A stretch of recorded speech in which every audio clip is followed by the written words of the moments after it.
welcome to my kitchen. My name is Cortney Taraboi. I'm executive sous chef here in the Woodlands at Tris. I was diagnosed with narcolepsy in 2017. About a year ago, I've been stimulant free. I've been kind of using food as a medicine. I've been seeing a homeopathic doctor in Dallas that's been helping out a lot. I've noticed that eating gluten, dairy, cheese, and eggs really give me a lot of sleep attacks throughout the day and just kind of make me feel extra bloated. So I am here today to give you 4 recipes for an easy breakfast. Breakfast for me is the hardest meal of the day because I'm just getting up for the first time of the day and all of my energy is towards either the middle of the day or at night when I get off of work. So a lot of these are super easy, super yummy, super healthy, and I hope you enjoy them as much as I do. Okay, to start off, we're gonna preheat the pan here. I have a cast iron to medium high heat. And I have all of our ingredients right here. So we're gonna get started on the bell pepper and onion. That's gonna go in the pan first, along with some olive oil. I'm just gonna put in here already. So, I just need half of this onion, so I'm just gonna cut this end off and leave the root part on.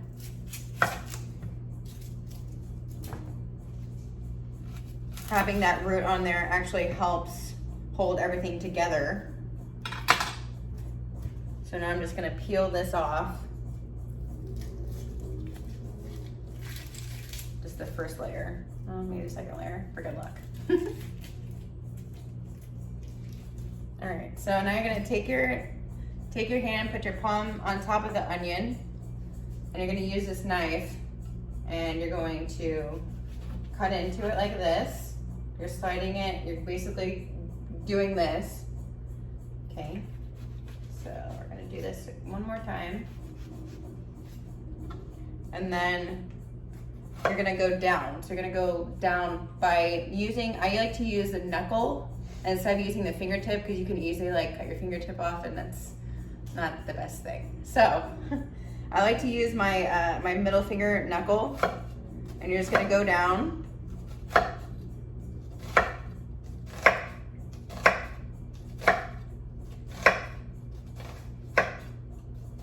Keep going down the whole way.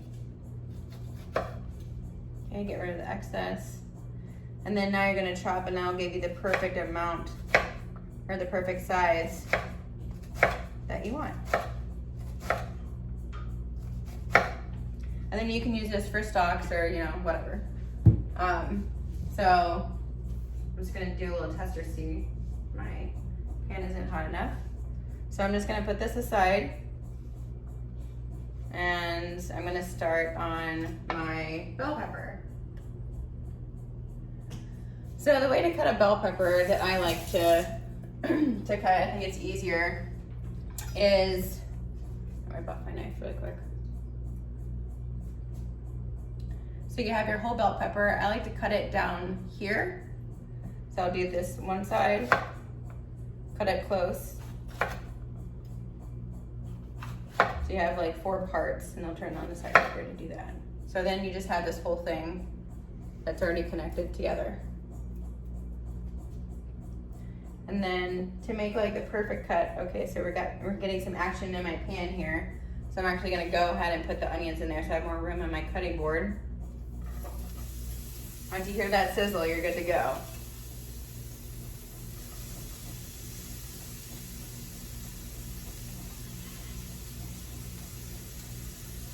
I'm gonna turn it down just a little bit, just to stir it.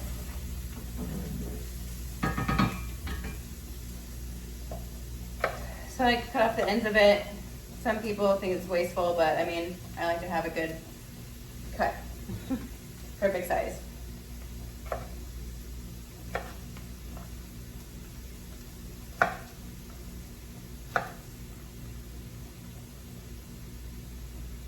You're actually gonna need only half of it, so I'm just gonna use these 2 pieces right here. And you want like a thin layer. See this right here, you want to get that out. So you're gonna put your knife level to it and just slide your knife carefully across it. Don't chop off your fingers. And do the for the other side. And then we're gonna make strips first, again using your knuckle to guide the knife.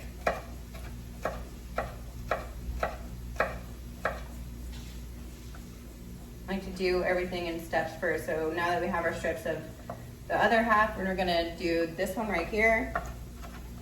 Be mindful of our pot over here. Make sure that it is not getting too much color. So we're good.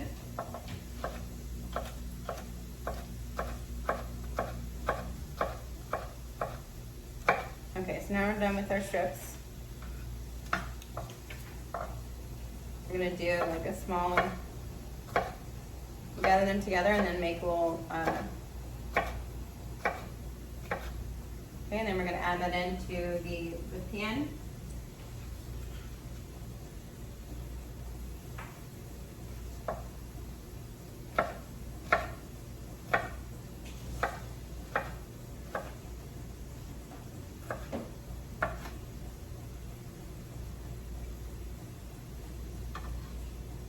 I think this is like a really good recipe for whenever you have like more energy. Like this is a recipe that I would do like on the weekends, definitely not something during the week because I'm usually like super busy and always on the go, go, go. And I have like more of a chance to, you know, sleep in on my days off. So I like to make this during those days. But I mean, you can do it during the week too as well. All right, so we want to get some good color on this. Some caramelization. All right, so now we're gonna grate in the garlic. So I have my garlic cloves, and to get them out of its shell, I'm just gonna hit it with my knife, the back of my knife. So now that the garlic has browned up a little bit and cooked, now we're gonna add in our seasoning. So since all the seasonings are dry, this is what I call like blooming the spices. So what you want to do is you want to add it into your hot pan and kind of like rehydrate them and cook them a little bit. And then I'm going to add in the tomato paste. So now we're just going to turn it down a little bit. Cook this for like a minute. You don't want to overcook the tomato paste because it will get bitter and that doesn't taste good, so don't do that.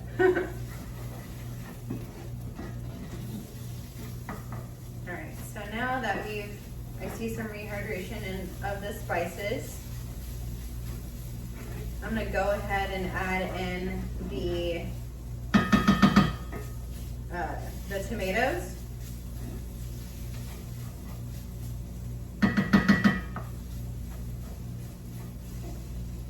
So we're gonna add in the tomatoes. Carefully, so it doesn't splatter everywhere. You can use fresh tomatoes if you want, but I like to use canned. Now we're just gonna stir this. Turn it up a little bit. So now we're gonna cook this until it thickens. And that's gonna be about like 6 to 7 minutes. All right, so now that it's simmered for about 8 to 10 minutes, I'm gonna add in the salt and black pepper.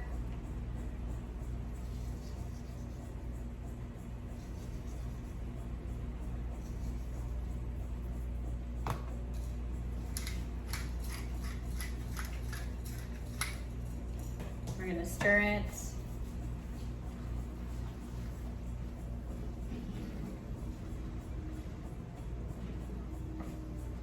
It's really thick. This is good.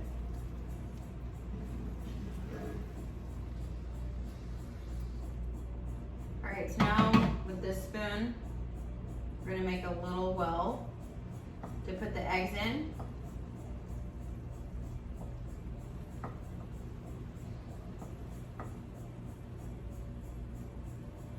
Okay, I'm gonna crack it into this little bowl. You don't have to, but just so there's no shells or anything if you're bad at getting shells into things.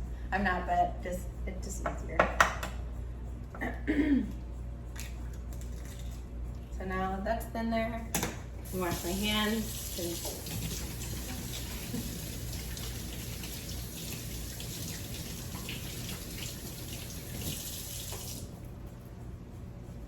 Okay.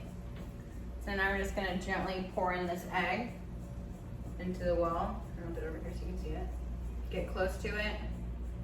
Gently fold it in. And then I'm gonna do the same thing with the other three. So as an added garnish, I've cut up some bread on a bias. I drizzled some olive oil on it, and I have like a grill pan that's also cast iron. You don't have to use cast iron, but I just like to use it for personal preference. I guess I'll delete that out. Yeah. Anyway, so after I've seared it, because you can kind of see here, they've got some grill marks on it. I'll take another clove of garlic and I'll rub it on there. I don't really like to use garlic salt or garlic powder, just because of the way that it tastes. I want to have like a natural garlic flavor. So I'll do that as like a garnish along with some chopped cilantro, which I already did right here. All right, so now I'm gonna, I turned the heat off. So now I'm gonna garnish it with some chopped cilantro. Just kind of use it sparingly. The eggs need to be like the whites need to be cooked, and then the yolk part needs to be still runny a little bit, so you can just drag your bread through it and get the whole bite. So I already made some garlic bread as it was cooking. I'm just gonna eat it family style, but you can plate it however you want. Enjoy. All right, for this next one, I like to call these blender muffins because you make them in a blender. So what we're gonna do, and these are also dairy-free and gluten-free, I make it without eggs. I use an egg replacer, but you can use eggs if you want. So we're gonna start off with one banana. Just gonna peel this really quick. You don't have to chop it, just break it up, put it in the blender, call it a day. And then we're gonna use dates. They're already pitted, so I'm just gonna break these up as well. You can use honey or maple syrup if you wanted to, but I don't really like to eat that much sugar, so it tends to give me a sleep attack, so I'm not all about that. So I'm just gonna break these up. Wash my hands off really quick. And next we're gonna add in the egg replacer. I've used a flax egg, which is flaxseed and water. It kind of made the muffin a little bit too gummy-like, and I didn't really like the texture of it. So I used Bob's Red Mill egg replacer, and it seems to work out. So, all right, so that, and then I'm gonna add in 2 handfuls of spinach, stems and all.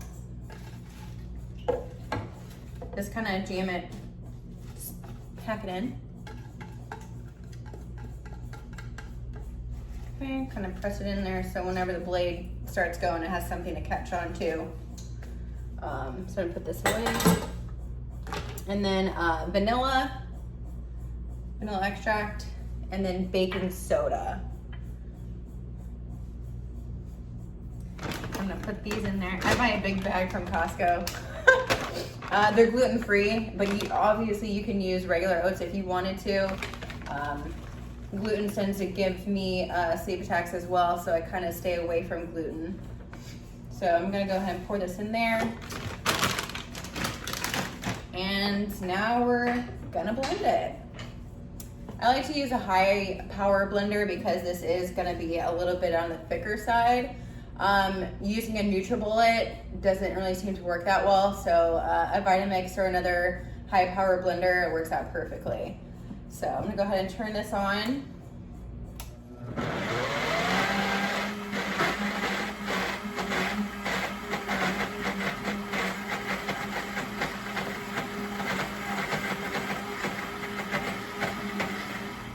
So now that I have my muffins in the muffin tin, I have my oven preheated to 350. So I'm gonna go ahead and put, I like chocolate chips on these muffins. I think they taste really good. So I have dairy free. So I'm just gonna top these.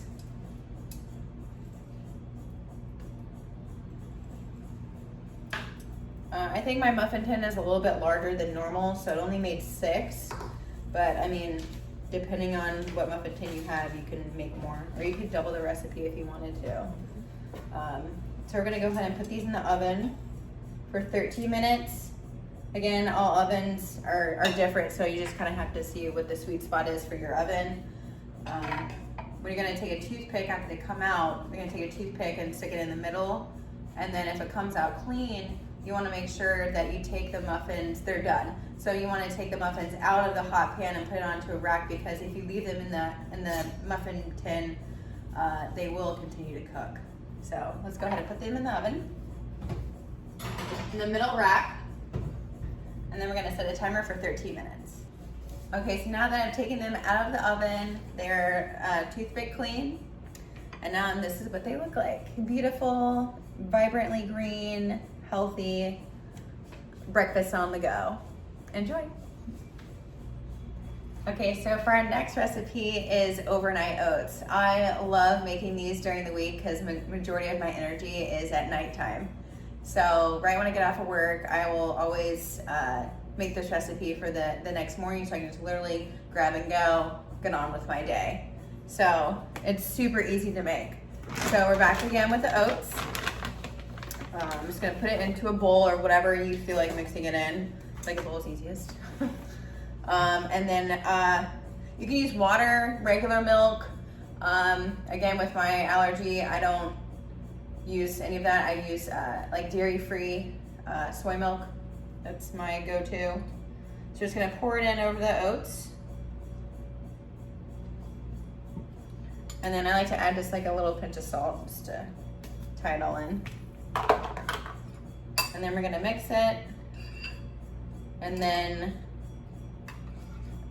I'll show you guys the end result, but this is basically all that you do. Just mix it and then put it in your refrigerator, cover it, and then it's ready to go for the next morning. Okay, so now that it's sat overnight, here is the end result. I like to decorate or put almond butter or bananas, maybe more like cinnamon, or you can do a lot with overnight oats, and you can have lots of different flavors in them. So I hope you enjoy them as much as I do.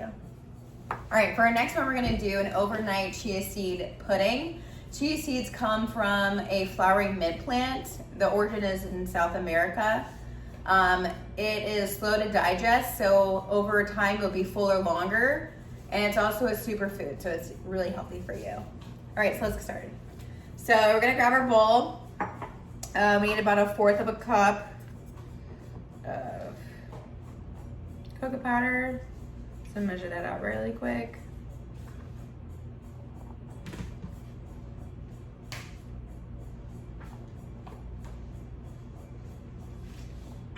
Okay, we're gonna add that to our bowl. I like to use sugar-free syrup. Again, I like to stay away from sugar as much as possible. It gives me sleep attacks, I've come to realize, so I just don't really I like to stay away from it.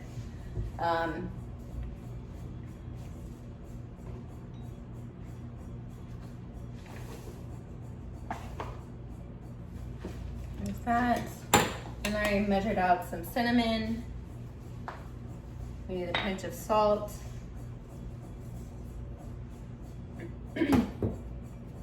Vanilla extract, and then 1.5 cups of dairy-free milk. I like to use dairy-free, but you can use regular milk if you wanted to. So we're gonna whisk this all together. And then once we have this mixed in, we're gonna add in our chia seeds. Cocoa powder is a little bit slower to incorporate together, so we're just gonna, don't be concerned if it takes a hot minute to mix. It will eventually.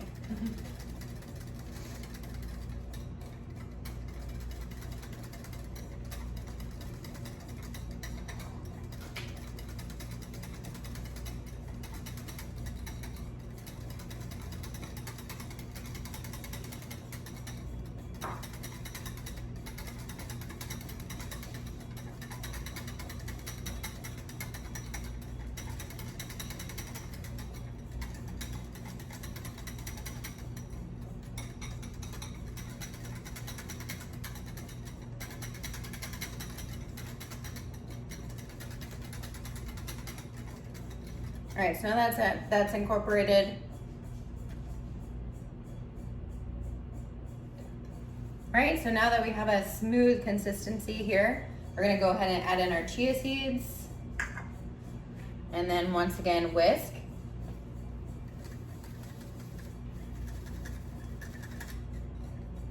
And then it'll be ready in the morning. And I'll show you the end result. All right, so this is our end result.